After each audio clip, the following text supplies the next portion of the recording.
How are you all doing? So, fatigue from sitting around for 2 days is probably setting in for some of you. I know it did for me a little bit earlier. But we're to the last of the sessions for the 17th CERIAS Symposium, and we're saving one of the best for last year. If you were here Monday, you got to hear a first talk from our next speaker, and you may have heard him at some other venues. A very unique perspective. Richard George, Dickie to most people, has spent 41 years working for the National Security Agency in a number of roles, principally in areas related to cryptography and related kinds of things. He spent the last 8 years of his career there. He retired in, was it 2011? So he retired in 2011 after 41 years, and his final 8 years he spent as technical director for the Internet Assurance Directorate, IAD, where he had a role to advise a number of people within the agency about technical issues in, of course, cyber. And that brought him into contact with a number of different technologies and people. I met him some time ago, and it's always been entertaining to have conversations with him, to hear some of his stories. And we're going to close out this CERIAS Symposium with some reflections on life as a target by Dickie George. Students who are signed up for the CERIAS seminar, make sure that you sign the attendance sheet in the back so that you get credit for this lecture. Thanks very much. It's always fun to talk about history, particularly when you're my age. You've got so much to talk about. So back in 2007, I was asked to come and speak on a panel at Georgia Tech. And the topic of the panel was emerging threats in cyberspace. And I was the Govy guy, so I was the last guy to talk. And they had a bunch of CTOs that were talking about all this terrible stuff that was starting to happen. And it occurred to me that it had really been happening for about 30 years, just not to them. It had been happening to us in the government. So I figured, it's worthwhile to go back and explain to people that they're not really emerging threats so much as there are emerging targets. The target space is changing, not the threat space so much. So that's where this thing comes from. Information assurance, which we talk about, it really started as ComSec, communication security, morphed to InfoSec, information security, when we realized it wasn't the communications as much as the information we were worried about. Then it became information assurance when we realized we weren't really getting security. And now it's not the same kind of information assurance as it used to be, because you're no longer worried just about the information, but you're worried about what that information could do, the physical damage that could be caused. So the game keeps changing around us. That doesn't mean we don't have to address it in the same way, but it does mean we have to worry about different kinds of impacts. So I'm going to start by talking about, back when I was really young. I used to go down to the big city near our little town about once a week and stand on the top of an office building and watch for Russian planes that were coming overhead. And that was really boring, because we never actually saw any. Then I got old enough that I went to elementary school, and about once a month, an alarm would go off, and we would all dive under our desks, under those wooden desks, because that was what we would do if the Russians were dropping an atomic bomb on our school. Now, we all did it. And about half of us, when we went home, we had bomb shelters in the basement. In fact, we cleaned out my parents' house about 10 years ago, and we found all the stuff that was there, all the food and the blankets. And that bomb shelter was still a bomb shelter. The food was probably not edible. It's a little old. But, so there's an interesting thing about that. And what's interesting about that is we understood what the threat was. Certainly my parents did. They had made it through World War II. The concept of bombing was very real to that generation. And they transferred that realization to us. So we understood the threat. We understood the risk. The government provided information. They told us, get under the desk. They told us, if you build a bomb shelter, this is the kind of cement you need. This is what you need to store. They were providing real guidance as to how we should react to that threat. And they were assuring us that they were building a defense, a deterrence, so that we didn't really have to worry about this happening, that they were taking steps to protect us from this event. So keep that in mind, because that was the response that the government was taking. They were taking a very, very active response, both in preparing us and protecting us. That was an important thing they did. Now, when you think about the Cold War, it was really good times. There were only two aspects to the Cold War. One was espionage, and one was the technology race. That was kind of split into two pieces. It was nuclear weapons, and it was the race for space. I can remember standing, I think it was 1957, standing out in my backyard and watching Sputnik go overhead. And that was a fantastic thing. It was really exciting to see that happen, to think that we could actually do that. Pretty cool. The world has changed. There's a lot of junk up there now. Nobody bothers to stop and look for it. It's just, yeah, we all know it's there. So keep in mind that's changed. Now, the nice part about the espionage was it was a really clean game. When I started at NSA, my first day at NSA, young kid, we were sitting in a room, about 30 young kids. There was an old guy in the back. He was probably about 35, but to us, he was old. And the second day, he got up to talk at the end of the day. He said, so I want you all to know that you've walked through that door. You've got a badge. You're now a target. You have to assume the Russians know who you are. They have a folder on you. They are looking for you to make a mistake. They will take advantage of that mistake. If you don't make a mistake, you're safe. But they're looking for you to take a risk that they can take advantage of. He said, for example, if you're in a bar and there's a good-looking guy, good-looking girl, walks up to you and seems interested in you, be careful. I spent 2 days with you and you're not interesting. You know, I didn't like that. So I went home, I told my wife, and she said, yeah, I know your friends, he's right. They are very patient. They will wait for you to make a mistake. When you do, be ready. So that is a very fair game, because I was a player. I put on that badge. I walked through that door. I knew that I was accepting that, and I would be a target. That's fine. In addition to that, I know as long as I play by the rules, I'm perfectly safe. It's not like someone's going to come knocking on my door with a gun, because that's against the rules. They're waiting for me to make a mistake. So think about your threat adversary model. There are 6 pieces to a threat adversary model, and they pair up a little bit. Capabilities and resources, those are the first 2. What is your adversary capable of doing, and what do they have the resources to do? They might be capable of doing all sorts of things, but what can they afford to do, and what's it worthwhile to them to do? You have to understand that. Before you try to do any kind of security, you've got to realize what the threat is, what you're worried about protecting yourself against, and then spend appropriately to protect yourself. So that's really important to understand.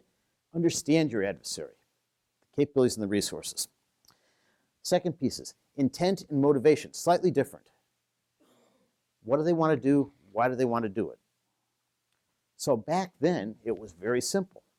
We were a target because the Russians were interested in strategic government information. Really nice, really clean. Very, very simple game. They wanted to know what we were thinking. The last 2 pieces. Risk aversion. How much risk are they willing to take to get that piece of information? And what kind of access do they have? So if you think of those times, that was a really nice way to put it. Now, the access might be a person in a bar. There's a lot of risk, because if someone approaches you and you recognize that you're being approached, he's blown his chance. He's probably going to be thrown out of the country. So they have to be pretty darn careful. A lot of risk. Access is hard.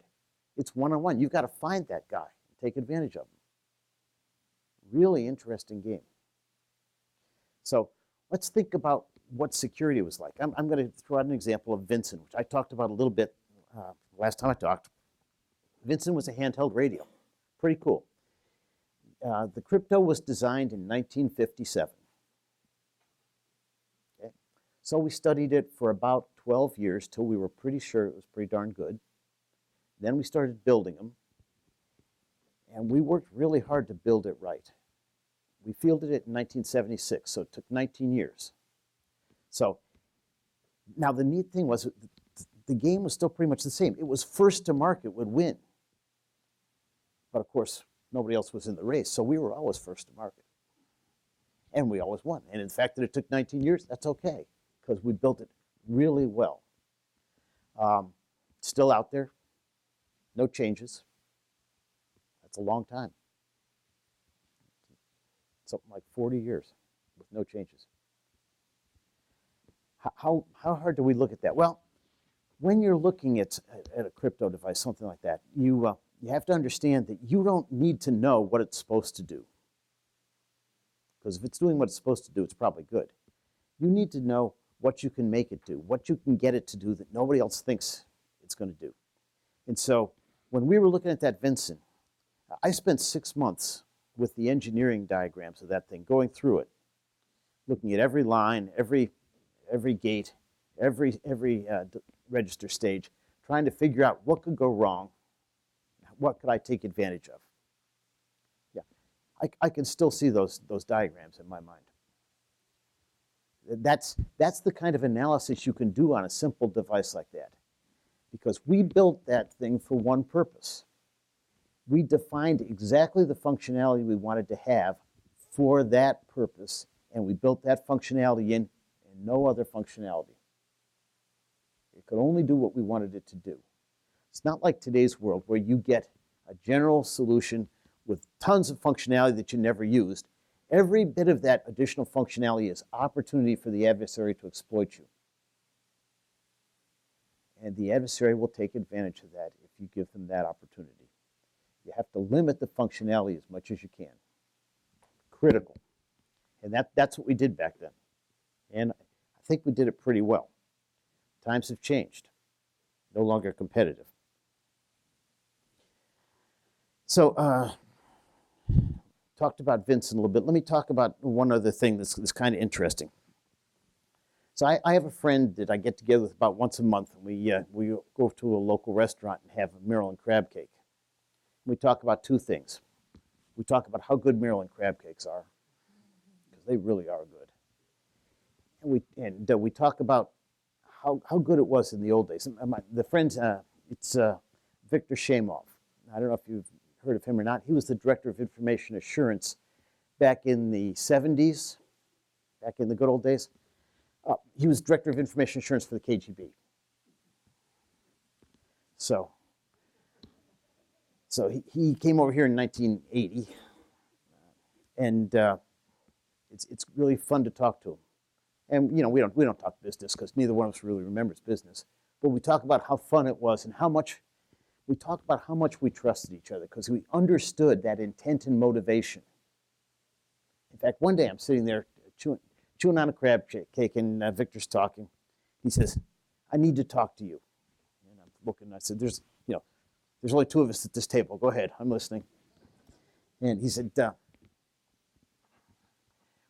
"I had relations with China, much like you have with the UK. We were friends. We were partners. I had a person who was working with them, and he came to me one day and he said, 'Victor, I don't really understand them, but I don't trust them, and I don't want you to trust them either. And so he reached over very seriously, took my arm. He said, I want you to understand, you can't trust them.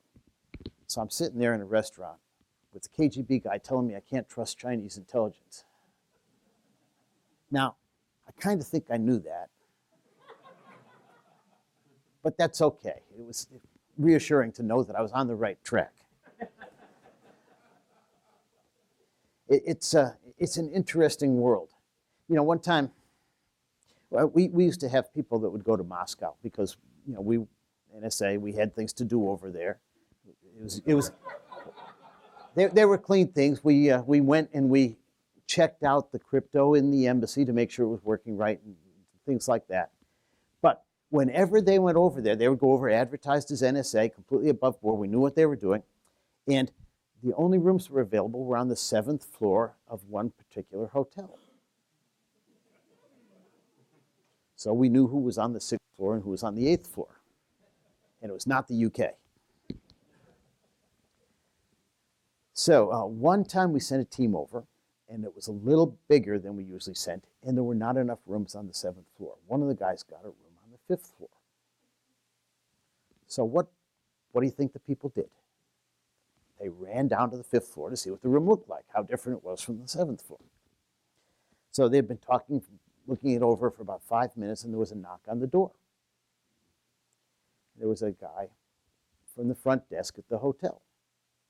And he said, I brought you a copying machine in case you want to make copies of something. He wheeled it in and plugged it in. Now, yeah. Maybe Russia's different than the US, but I know no one has ever brought me a copying machine in my hotel room. So these guys were not dumb. They were engineers. They knew what to do immediately. They unplugged it, and they went on talking. And about 5 minutes later, there's a knock on the door. It's the guy, same guy, back again. He said, I brought you a new copying machine. That one's not working.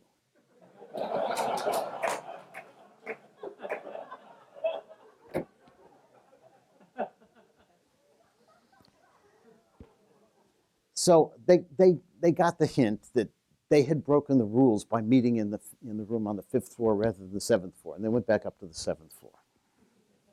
And all was good. But it's nice to know that, you know, he didn't yell at them. He didn't charge them extra. You know. He just made it perfectly clear that they were not playing by the rules, and they had to play by the rules.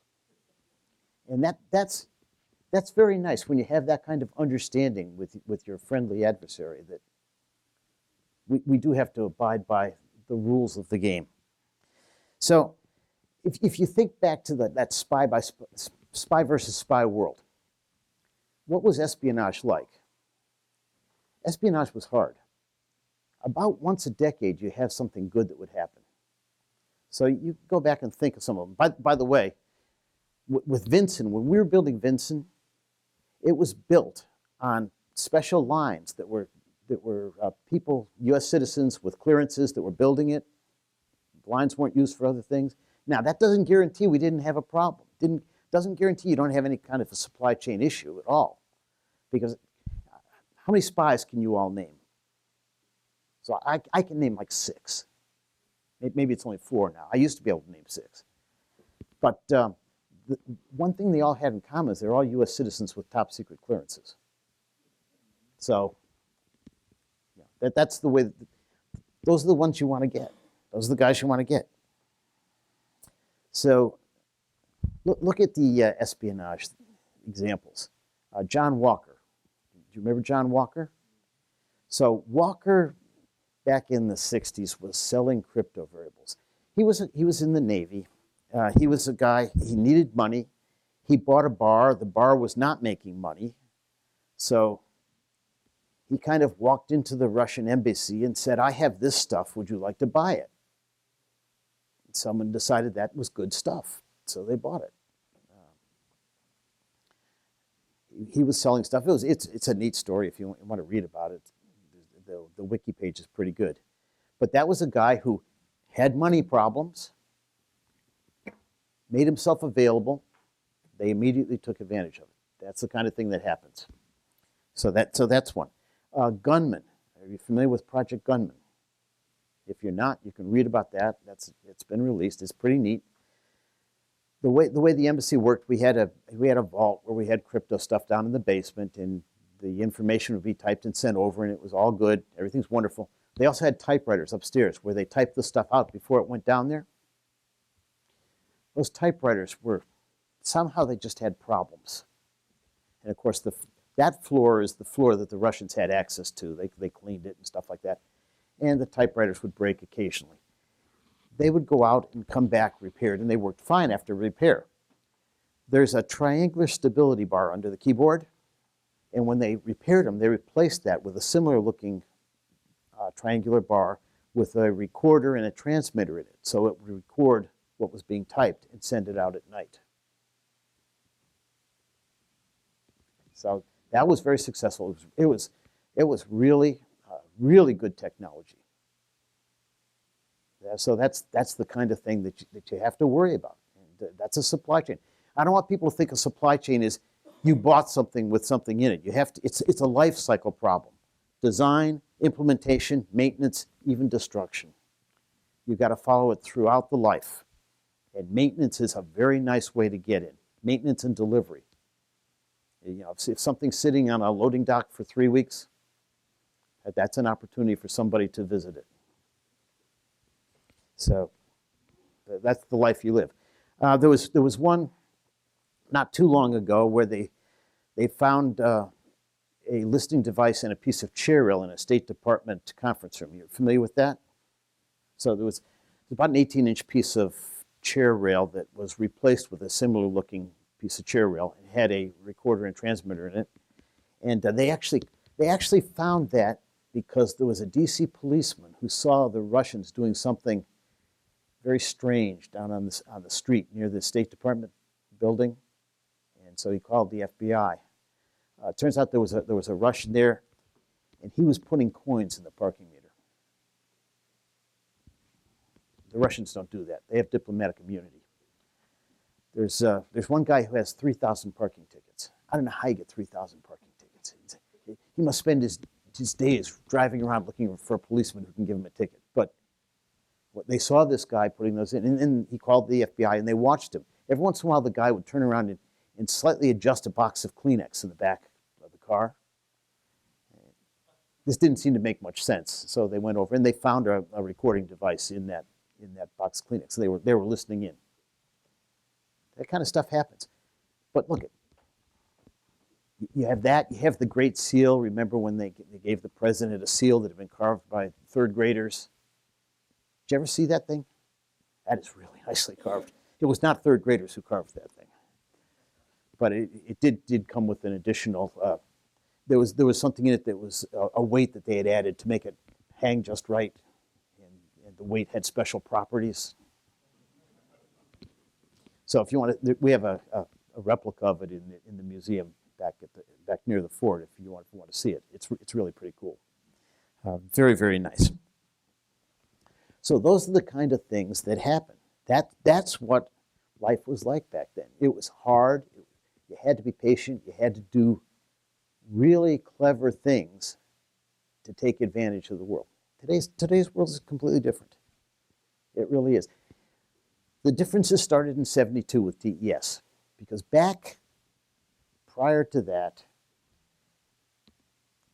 all of the security equipment was GOTS equipment. There was some commercial stuff like Hagelin, but there wasn't much. And it was really the U.S. building stuff for U.S. In '72, when DES came out, that changed the game, because NSA had a big lead on the commercial world for one reason. We had the best problems to work on. Second reason was we had a critical mass of people working on the problems. But the key thing is to have the best problems. And we had U.S. crypto designs to work on that nobody else got to see. We could take advantage of that. And our work, we got to look at that. You can develop a lot of knowledge and a lot of techniques by looking at good problems. That's how you develop. That's how you learn things. We had that advantage. When we put DES out there, it gave the world a good problem to look at. And then, funny things happened. The internet happened. ARPANET happened first. It gave the world a virtual critical mass of people to look at that problem and share information. Hey, I remember sitting at dinner with Adi Shamir one time. It was, I don't know, maybe 2011, 2010, somewhere in that range. He pulls out his laptop and starts showing me all the correspondence from the 70s and 80s where he was talking with people around the world about DES. So he wasn't working just with Eli, his compatriot over there. He was working with people around the world on these ideas. And that critical mass was really important. Now, in retrospect, the world, it really benefits by having all these smart people looking at crypto. We learn a lot. So this is a great thing. And life goes on. It also means that we get to use commercial products. In fact, Suite B now, which has symmetric encryption, asymmetric key exchange, signatures, hashes, it is as good as any suite that anyone has anywhere, as far as I know. You can use that, and you're good. You're good. It's really good. And you can use it cheaply because it's sitting in everybody's computer. That's the way the world works now. NSA goes out and buys stuff. But it's such a huge change. You get all that functionality, all that opportunity. If you go back and look at Vinson was a handheld radio. It digitized the speech, and then it encrypted it and sent it out. You talk about adversaries getting into a system now. How do you get into a radio? There's nothing to get into. You go in, you can't do anything. It's hardware. It's funny. In fact, in 1973, I was sitting at my desk, and the director of information assurance at the time stopped by and said, "What are you working on?" And I told him I was working on a computer cryptographic algorithm. He said, "What's that?" And I said, "Well, it's a cryptographic algorithm, a cryptographic design that's intended to be used in software." He said, "Okay, I don't want you spending more than 10% of your time on that, because we will never trust a computer, and we'll never trust cryptography in software." So it took a small amount of time before we did start trusting it. But it happened. It was inevitable.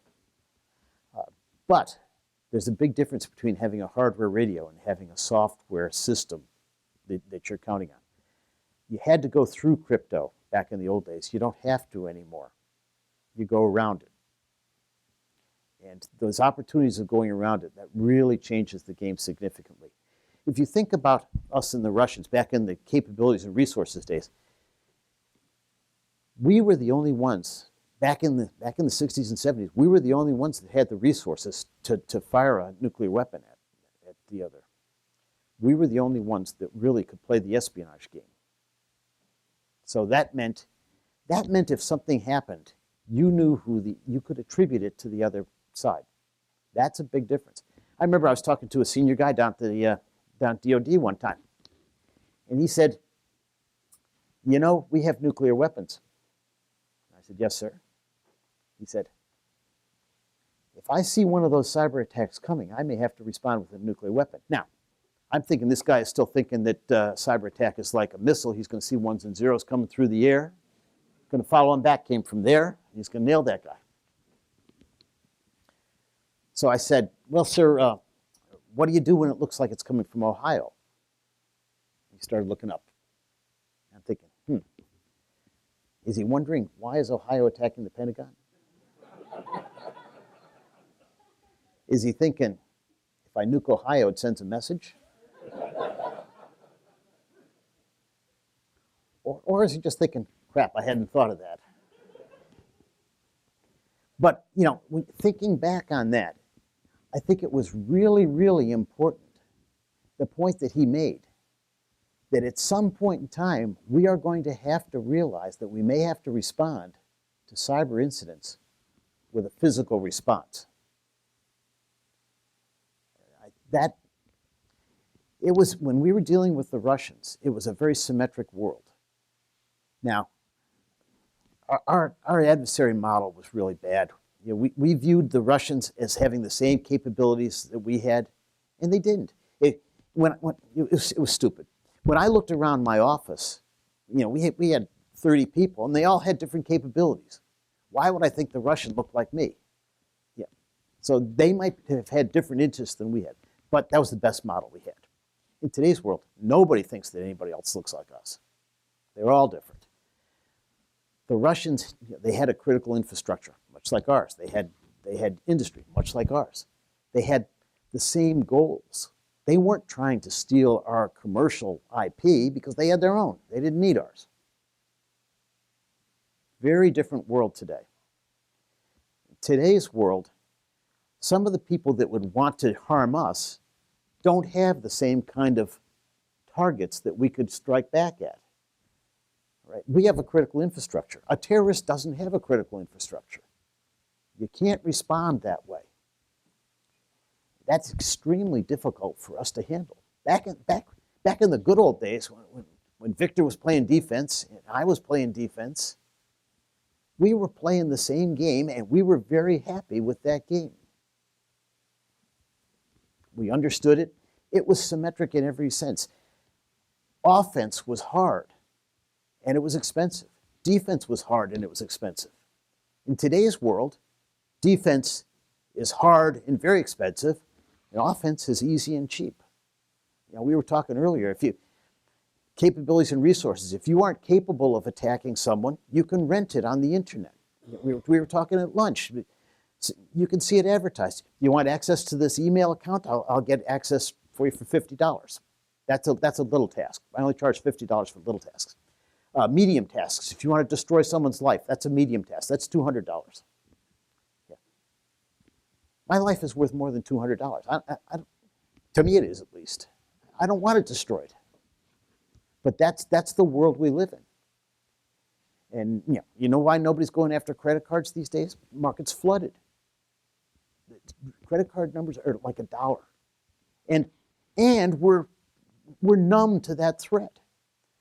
Who here hasn't had to change their credit card number because somebody stole it? Yeah, I don't see any hands. Yeah, it's just a way of life. So now they're going after health information. That's lousy, because it's really hard to change your health. You can't just order a new blood type over the internet. You're stuck with what you got. And that can be bad news. This ransomware stuff, really lousy. Now, ransomware is interesting. It's a really great example of the threat adversary model, because different adversaries will have different intent and motivation. Yeah, somebody might go in and they might access a hospital system because they want to charge for ransomware. It might be a criminal. You might have a disgruntled employee who just wants to go in and create a problem. You might have a foreign nation state that wants to go in and plant something that doesn't do anything until they tell it to. And then it happens all over the nation, and you've got a crisis. So you have to worry about the same attack having all sorts of different intents and motivations. Hard to defend, really hard to defend. Particularly given the discussion earlier. If you look at software, the industry standard is 20 to 50 defects per 1,000 lines of code. Defects don't always result in attacks. But you don't know which ones will. A lot of them will. And you won't know until you see what else is running, how it's being used. It's a problem. And for big systems, there's a lot of 1,000 lines of code in them. You might have 50 million lines of code in something. That's a lot of defects. And we aren't going to find them. Worse, it was discussed today earlier, all the commercial tools find the same families of defects. There are a lot of defects that are just too complicated for commercial tools to understand. They may even label it as, there might be something here, but I don't know. Really hard. It takes people to do that, and that's a lot of work. We aren't going to find all those defects, so we're going to have to live with it. Supply chain, some of the defects are intentional, and those are really hard to find. When you do find them, they don't look intentional. They look like So somebody was a sloppy coder. If he's really good, it looks like a sloppy coder. And that's life. That's where we are. Now, every change that we have these days makes life easier for us and for the adversary. It's really interesting if you think about it. If you think about what was the the biggest target, the wealthiest company in the country back in the 50s. It was General Motors. What was their value in? It was in inventory, metal, machinery, and plants. Those are hard things to steal in bulk. Really are. Look at a company like Google today. Their value is in bits. It's a lot easier to steal bits. And that's the world we live in, where somebody can run off with bits and bleed you dry. The value of this nation is in the fact that we are innovative, creative. If we lose the edge, the IP, our value is gone. It's a significant problem. Listen, look at. Remember, we had about every decade we had an attack or so on the government. Let's look at 2011 and see what kind of attacks there might have been. The U.S. government suffered 41,000 real attacks. These are not pings. We get millions of pings a day where people are looking, but these are 41,000 real attacks. That's a lot. It's a lot of real attacks. Not just the government. RSA got hit. So what were they looking for there? They were looking for that access. They were trying to use RSA to get access to other people's systems because they were going after the tokens. Lockheed Martin, they got hit and they took a lot of information about stuff they were doing for DoD. Not just them, NASDAQ. What were they looking at for NASDAQ? They were looking for timing information. They wanted to make a lot of money on trades that they were able to do before everybody else was getting the information. You know, if you can, they were doing nanoseconds, but if you can get information out an hour ahead of time on the stock market, even a guy like me could make money. So that's a game. That's what you'd like to do. Mitsubishi, remember when Mitsubishi got hit? More information. They built submarines, not for us, but other people have submarines too. DigiNotar. Have you all heard of DigiNotar? That's because they're no longer in business. They were a big certificate place. And when they got hit, the bad guys started issuing DigiNotar certificates on whatever updates they wanted to hand out to fix software. And they were fixing it in interesting ways. So if you deal in certificates and you don't have, people don't trust you anymore, guess what? You got nothing left. So they're gone. Credit card attacks every day. If you look at the stats of what's going on, McAfee, so they say they get about, last I heard, was about 200,000 pieces of unique malware per day. And they define unique as doesn't match a signature they've got. Really easy to flip it. In fact, I was reading that last year in the commercial world, about 80% of the attacks were targeted.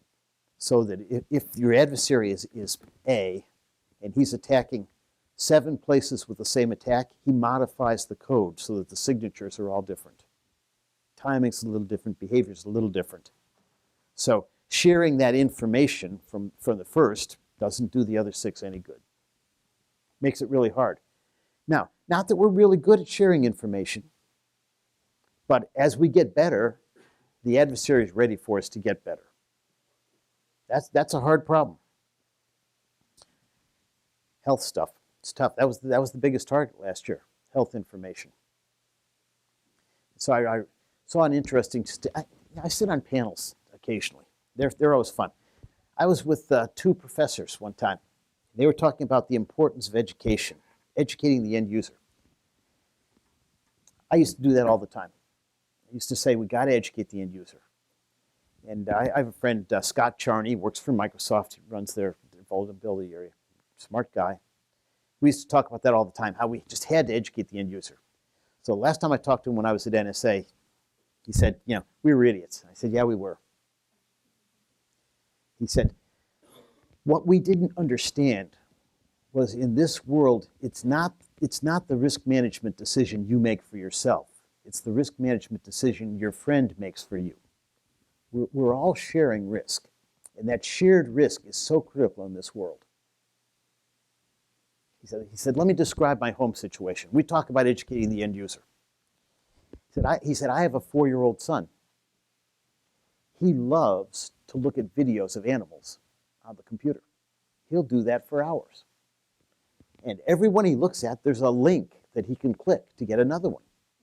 And he can pick it out because it's different color. Click. Every once in a while, one of these little boxes pops up. He can't read. But he knows if he clicks that button, he gets to see another video. So he clicks. He said at the same time, my mother lives with us. She's a retired biology professor, smart lady. He said, so I watched her one day. She does a lot of traveling all over the place. She likes to look at entertainment that's going to be there, shops that are going to be there. What am I going to do? And every once in a while, one of these little windows pops up. He said, so he watched her when one popped up. And she sat there. And she said she kept moving closer to the screen. Like if she got close enough, the words were going to make sense to her. He said she did that for 3 minutes. And she backed up and hit OK. Because it never did make sense. We're never going to get that 4-year-old or my mother to a point where they're smart enough to outwit a Russian hacker. You're just not going to do it. I tell my wife all the time, don't click on anything. Let me click from work. And that way, if something goes bad, it's not my system, it's theirs. So you see this stuff. Yeah, I try to get to her mail first because my brother travels a lot. Every time he travels, he gets hacked. So I always go in whenever he's on anywhere. I try to get to her account before she does because I know whatever he sends, she's going to click on. And I delete it before she can get to it. But the other day we got one from a friend of mine. And now our email account is Lissa and Dickie. Her name's Lissa. Lissa and Dickie. No spaces, no anything. And so we get this email from a friend of mine, Dear Lissa and Dickie. Well, guess what? None of my friends say Dear Lissa and Dickie with no spaces. So she clicked on it. And I said, why would you do that? And then she looks at me and said, well, it was your friend. I said, no, it wasn't.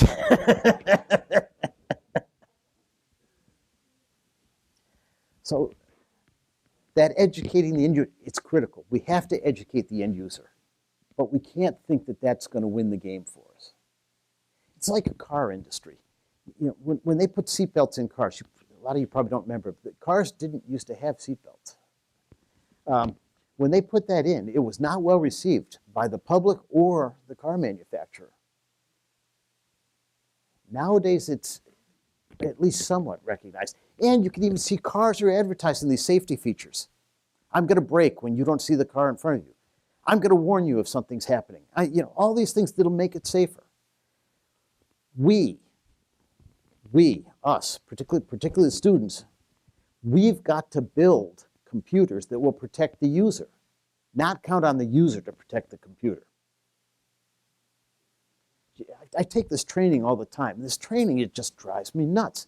They give you a 3-line URL and say, is this good or bad? And then they say, see, these 6 characters, that was active code here in the middle. I say, yeah, I got a snowball's chance of finding that. Maybe the computer could tell me if there's some active code in there. That would be good. And then they tell you, this one I really love. They say, don't open an attachment if you don't trust it. Yeah, it's like saying, don't eat meat if you think it's spoiled. Who opens an attachment that they don't trust? The whole point is to make you trust it.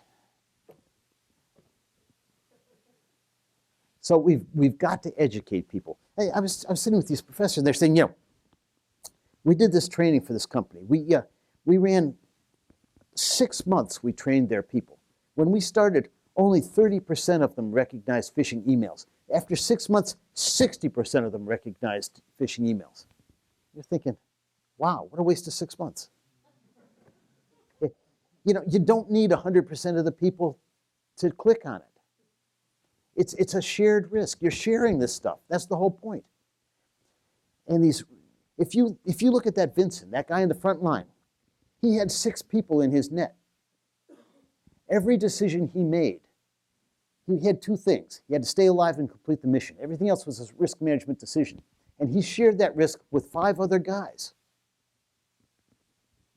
But they all had basically the same threat profile. It was fair. In today's world, he doesn't have a Vincent. He's got a laptop, and it's connected to the base, and that's connected to the Pentagon. And the threat model is not the same for that forward observer as it is for the Pentagon. And when he makes a risk management decision, he shares that risk with the whole Pentagon. It's not 5 guys, it's 5 million guys. It's a whole different game. We've got to take that risk away. We've got to build stuff that will protect us. It's important to leave that weapons threat on the table. Whenever I ran war games, I did that. I made sure we had a nuclear threat on the table because I figured the adversaries were going to get access to our game at some point in time, and I wanted them to see it was there. I didn't expect we ever use it. It's pretty safe to say we never will. But they don't have to know that. You got to leave it in play. It comes down to people. Everywhere it's people. People write the code. It's got holes in it. People build the stuff. Do they build bad stuff in? And people make decisions that share that risk. So I'm going to tell you one story about risk sharing, and then I'll leave a little bit of time for questions. So back in 2004, the director of NSA walked into my office. He said, so I've decided we want to be more public with stuff. We need to be out there. He said, I'm going to give the lunchtime keynote at Black Hat as a way to open it up. I said, wow, really? Because we were not used to being out there. We were kind of hidden. He said, yep. And you're going to give me the story that I'm going to tell. So I said, okay. So I wrote out, I wasn't writing a speech because he had good speech writers. But I did give him a storyline about the government doesn't stand for the government. The government stands for the people. We need to protect the people, and the best way we can do that is by building security that they can use. We've got to partner with academia, we've got to partner with industry. The government can't stand on its own. It's got to be a partner. That means it's got to share technology, share understanding, share knowledge, share everything. And it was a pretty good story. So I liked it. I liked the storyline. About a week later, I got a speech from his speechwriters, and it was great. They did a really good job of writing that speech. So I thought, this is going to be a hit. And a week before Black Hat, I got a call from his exec saying, the director's decided he'd like you to give the speech in his place at Black Hat.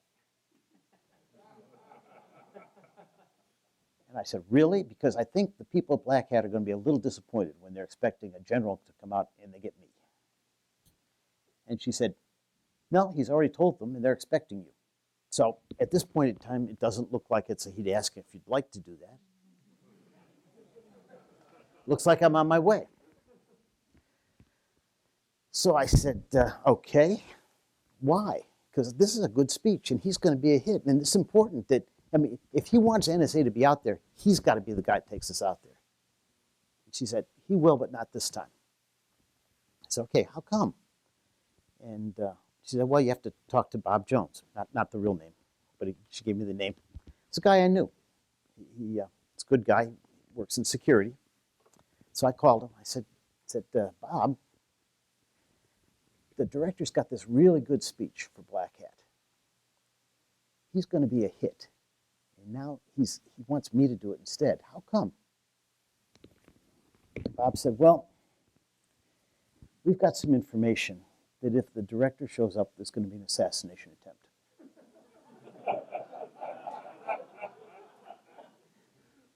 So we got together, we talked about it yesterday, and we decided that you're not that good a target, so we'll take the risk.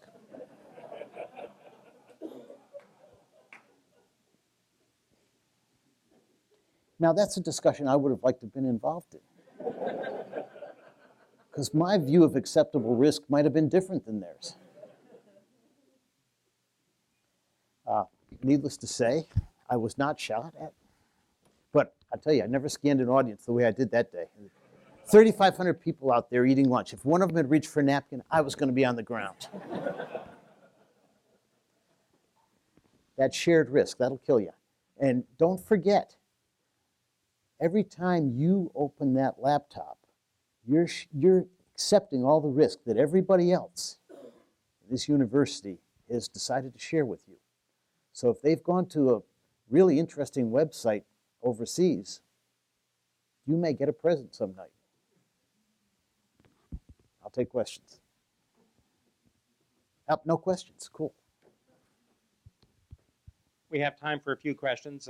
Please use the mic there in the aisle if you would like to ask any.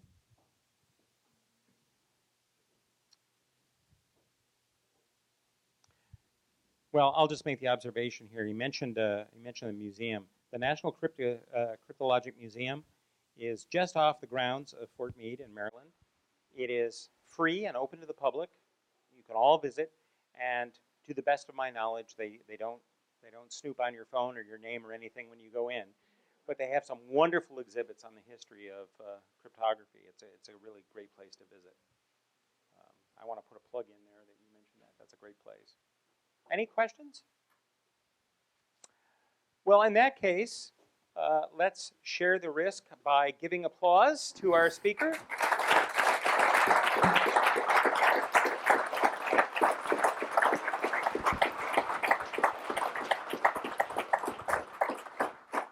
I think that's a fantastic way to close out the 17th annual CERIAS Security Symposium.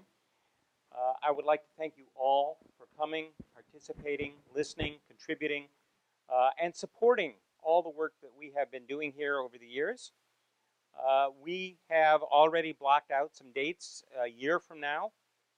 This week, next year, we will do this again with a slightly different cast of characters, but nonetheless, we certainly invite you to participate and, of course, to engage with us during the year to come. So thank you all. Have a great time. I'll see some of you at the board meeting tomorrow, and the rest of you travel safely and compute safely. Thank you.